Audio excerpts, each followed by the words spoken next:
옛날 옛적 이름난 작은 마을이 있었습니다. 그 마을은 사람들 간이 따뜻한 인간관계로 유명했죠. 마을 사람들은 누구나 서로를 형제자매처럼 여기며 살아갔습니다. 이 마을의 평화와 조화의 비결은 바로 공자이인의 가르침이었습니다. 어느 날 마을에 여행을 온 젊은 학자가 있었는데 그는 이 마을의 특별한 분위기에 깊은 인상을 받았습니다. 그래서 그는 마을의 원로에게 찾아가 그 비결을 물었습니다. 원로는 미소 지으며 이야기를 시작했습니다. 우리 마을이 이렇게 평화롭게 살 수 있는 비결은 바로 이니야. 공자의 가르침 중에서도 특히 타인을 배려하고 존중하며 공감하는 것, 이 세 가지를 우리는 항상 마음에 새기고 살아가지. 원로는 말을 계속 이어갔습니다. 예전에 우리 마을에도 큰 다툼이 있었어. 서로 이해하지 못하고 오해로 인해 싸움이 끊이지 않았지. 그러던 어느 날 먼 동쪽에서 한 노승이 찾아왔어. 그는 우리에게 인의 중요성을 설파하며 타인에게 어떻게 행동해야 하는지를 몸소 보여주었지. 노승은 마을에 머무르는 동안 작은 일에도 사람들에게 친절을 베풀었습니다. 이웃이 필요한 것을 함께 나누고 다친 사람을 돌보았으며 슬픔에 잠긴 사람에게는 위로의 말을 전했습니다. 그의 행동들은 자연스럽게 마을 사람들의 마음을 움직였고 그것이 바로 공자가 말한 인의 실천 아니었던가 싶었습니다. 한 번은 노승이 마을 광장에서 작은 연극을 계획했습니다. 연극의 내용은 마을 사람이 서로 다투는 이야기였습니다. 처음에는 다소 어색했던 그 연극은 점점 몰입하게 되었고 마지막에는 다투던 두 사람이 서로의 마음을 이해하고 화해하는 장면으로 끝이 났습니다. 노승은 그 연극을 통해 마을 사람들이 서로의 입장을 교감하는 것이 얼마나 중요한지를 보여주었고 그로 인해 마을 사람들은 보다 자연스럽게 타인의 입장에서 생각하게 되었습니다. 젊은 학자는 그 이야기에 깊은 감명을 받았습니다. 그리고 그는 원로에게 물었습니다. 그렇다면 인을 실천하는 구체적인 방법이 무엇인지 배울 수 있을까요? 원로는 따뜻한 미소를 지으며 대답했습니다. 그것은 아주 간단해. 내가 대접받고 싶은 대로 타인을 대접하라는 마음을 가지면 돼. 그리고 항상 상대방의 입장에서 생각하며 판단하고 행동하라. 이 두 가지가 기본이지. 학자는 이 가르침을 마음에 새기며 마을을 떠났고 그 이후로 그는 만나는 사람마다 공자의 인의 중요성을 전파하게 되었습니다. 그의 이야기는 널리 퍼져나갔고 각기 다른 배경을 가진 많은 사람들에게 평화와 조화를 가져다 주었습니다. 이렇게 공자의 인의 가르침은 단지 이론에 그치지 않고 실제 삶에서 사람들 간이 따뜻한 연결고리가 되어 여러 세대를 거쳐 전해 내려오게 되었습니다.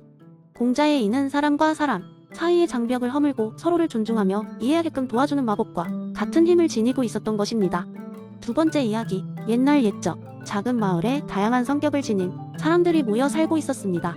이 마을에는 장소 이름이 없었지만 사람들은 그곳을 사랑으로 가득 차 있는 님비 마을이라고 불렀습니다. 이 마을에는 사람은 본성이 착하다 는 성선설을 매우 진지하게 믿고 있는 한 노인이 살고 있었습니다. 그의 이름은 노망자였습니다.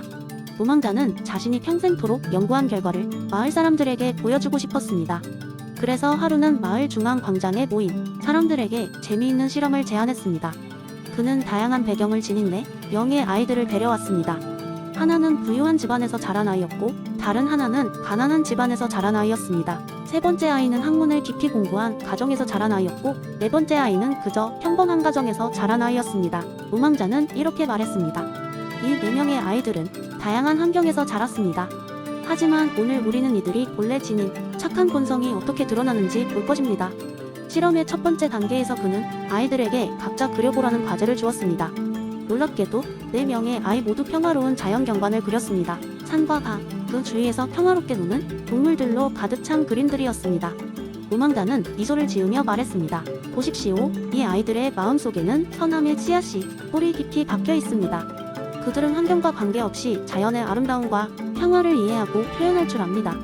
이어서 두 번째 단계에서는 서로에게 아무 조건 없이 어떻게 도움을 줄 수 있을지 생각해보라고 했습니다.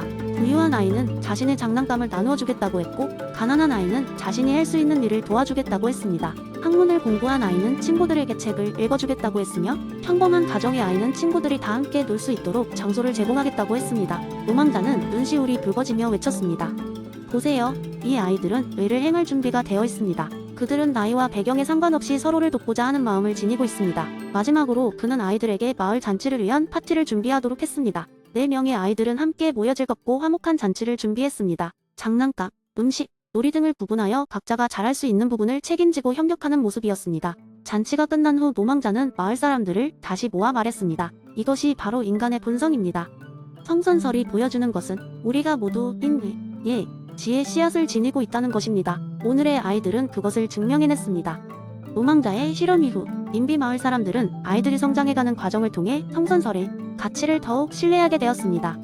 또한 그들은 올바른 교육과 환경, 조성이 얼마나 중요한지를 깨닫고 마을 전체가 협력하여 이러한 분위기를 만들어 나갔습니다.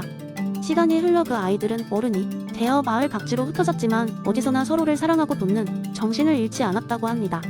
이는 노망자의 교훈을 가슴에 새기며 선함이 영향을 널리 퍼뜨린 덕분일 것입니다. 이렇게 해서 성선설은 마을 사람들이 삶 속에서 아름답게 실현되어 갔답니다. 세 번째 이야기, 옛날 옛적 어느 산속 깊은 마을에 우이 마을이라는 곳이 있었다. 이 마을은 이름 그대로 아무것도 하지 않음으로써 자연스럽게 살아가는 삶을 추구하는 사람들이 모여 사는 곳이었다. 마을 사람들은 논밭을 가꾸지 않아도 먹을 것이 풍부했고 별다른 규칙이나 법 없이도 평화롭게 지냈다. 어느 날 도시에서 온 남자가 이 마을에 발을 들였다. 그는 번잡한 도시 생활에 지쳐 자연 속에서 새로운 시작을 하고 싶었다. 그러나 그는 무언가를 하지 않고 어떻게 살아갈 수 있을지 의문이 들었다. 그래서 마을 장로를 찾아가 조언을 구하기로 했다. 장로는 무의자연의 이론을 설명하며 이렇게 말했다. 물은 흐르는 방향대로 흐를 뿐 거스르지 않네. 바람은 바람대로 불어오고 나무는 저절로 자라지. 우리도 자연처럼 흘러가면 돼. 억지로 무언가를 하려고 하지 말고 세상의 흐름을 믿는 게 중요하네. 도시에서 온 남자는 아직도 의문이 풀리지 않았다. 그래서 장로에게 더 깊이 물어보았다. 하지만 아무것도 하지 않는다면 제가 원하는 것을 어떻게 얻을 수 있나요? 장로는 웃으며 대답했다. 자네가 원하는 바를 이루기 위해서는 놔두는 법을 배워야 하네. 억지로 행하려 하지 말고 상황이 자연스럽게 발전하도록 해야지. 너무만 되면 물이 흐르다 갈라지거나 바람이 거세지듯 우리 삶도 그리 되네. 남자는 곰곰이 생각한 후 자신도 한번 이무이자연의 이치를 따르기로 했다. 그는 농사를 짓지 않았지만 자신이 머물던 집 뒤뜰에 풍성한 과일나무가 자라는 것을 발견했다. 마을 사람들이 나누어준 채소로 끼니를 때웠고 그렇게 자연의 흐름을 따르다 보니 점점 안심이 되었다. 하루는 마을을 거닐다가 두 사람이 논쟁하는 광경을 보았다. 두 사람은 마을 공동체가 커짐에 따라 어떤 체계를 마련해야 할지를 두고 의견이 갈렸다. 한 사람은 어떤 형태로든 시스템을 갖추어야 한다고 주장했고 다른 사람은 그저 자연스럽게 두자고 했다. 남자는 두 사람 사이에 끼어들어 말했다. 여러분, 내가 있는 이 마을에서는 언제나 자연의 흐름에 맡겼을 때 얻는 것이 많았습니다. 때로는 두 지나친 의견보다 중립을 지키는 것이 나을 수 있습니다. 그러자 논쟁하던 두 사람도 잠시 말을 멈추고 생각에 잠겼다. 그리고는 남자의 의견대로 한 발짝 물러나 서로를 이해하려고 노력하기 시작했다. 시간이 흐르면서 그 도시 출신 남자도 점점 무의자연의 가치를 이해하게 되었다. 어떤 날은 아무 일을 하지 않았지만 자연스레 좋은 일이 발생했고 그것이 얼마나 값진 것인가를 깨달았다. 결국 그는 자연스럽게 그 마을의 일원이 되었고 자신도 모르게 이 마을의 지혜를 새로운 사람들에게 전하는 장로가 되었다. 그리하여 무이 마을에서는 여전히 아무것도 하지 않음으로써 많은 것이 자연스럽게 해결되고 있었으며 그곳의 사람들은 서로 이해하고 존중하며 행복하게 살아갈 수 있었다. 이 썰은 무의자연의 이론이 단순한 이론이 아니라 정말로 삶의 방식이라는 것을 잘 보여주는 사례가 되었다. 네 번째 이야기한 옛날 조선시대 퇴계 이황의 학문적 업적은 많은 이들에게 큰 영향을 미쳤다. 그 가운데 어느 한적한 시골 마을에 사는 한 부부의 이야기가 전해 내려온다. 이 부부는 늘 사소한 일로 다툼을 벌였다. 남편은 집안의 모든 문제를 원리, 즉 이로 해결하려고 했고 아내는 현실적인 측면, 즉 기를 더 중요시했다. 남편은 이를 중시하기에 인생의 모든 상황에서 이론적이고 원칙적인 접근을 고집했다. 그는 아침에 일어나 늘 같은 시간에 같은 방법으로 명상을 해야 하루가 제대로 시작된다고 믿었다. 그리고 마당의 꽃나무가 어떤 원리로 자라는지를 설명하는 것이 취미였다. 한편 아내는 기에 따라 유연하고 실용적으로 살아가는 것이 능사라고 생각했다. 그녀는 날씨에 따라 식사를 조절하고 주변 환경에 따라 집안일을 효과적으로 수행하는 데 집중했다. 그녀의 목표는 항상 현실에 맞춰 가장 효율적으로 삶을 꾸리는 것이었다. 그러던 어느 날 마을 축제가 열렸다. 이 축제는 매년 한 번 열리는 큰 행사로 마을의 모든 이들이 함께 모여 춤추고 노래하며 즐겼다. 이번 축제는 특별히 전통 춤공연이 있을 예정이어서 모두가 흥미진진하게 기다리고 있었다. 그러나 문제는 여기서 발생했다. 남편은 축제의 전통과 의미를 깊이 이해하고 그것에 따라 행동하는 것이 중요하다고 주장했다. 그는 제 시간에 도착하여 전통 복장을 갖추고 행사에 걸맞은 예를 갖추어야 한다고 말했다. 반면 아내는 축제 자체를 가볍게 즐기고 마을 사람들과 어울려 자유롭게 추는 것이 더 중요하다며 남편과 반대되는 의견을 내세웠다. 드디어 축제 날이 다가왔고 남편은 아내의 설득에 조금은 귀를 기울이기로 했다. 그날따라 조금 늦게 축제장에 도착한 부부는 이미 마을 사람들이 함께 즐기고 있는 것을 보았다. 남편은 처음에는 난처했지만 점차 아내의 마음을 이해하게 되었다. 완벽하고 이상적인 원칙을 따르는 것도 중요하지만 기에 따라 변화무쌍하게 다가오는 실제의 상황을 즐기는 것이 필수적이라는 것을 깨달았다. 둘은 서로의 방식이 모두 필요한 삶의 일부임을 인정하고 가와 기의 조화로운 융합이야말로 진정한 삶의 진리라는 것을 깨달았다. 그들은 축제의 춤판에서 함께 일어나 모든 사람들과 함께 웃고 춤추며 진정한 조화를 이루었다. 이후로 이 부부는 서로의 의견을 존중하며 때에 따라가 와기를 적절히 조화시키며 살아갔다고 한다. 그들의 이야기는 마을 사람들에게 퇴계이황이 이기이원론이 단순히 학문적 이론을 넘어 실생활에서도 깊은 의미를 가진다는 것을 보여주는 아름다운 예시로 전해지고 있다. 이 부부의 이야기를 통해 사람들은 마음속이 이상과 현실의 복잡함 사이에서 균형을 찾고 더 풍요로운 삶을 영위할 수 있음을 깨닫게 되었다.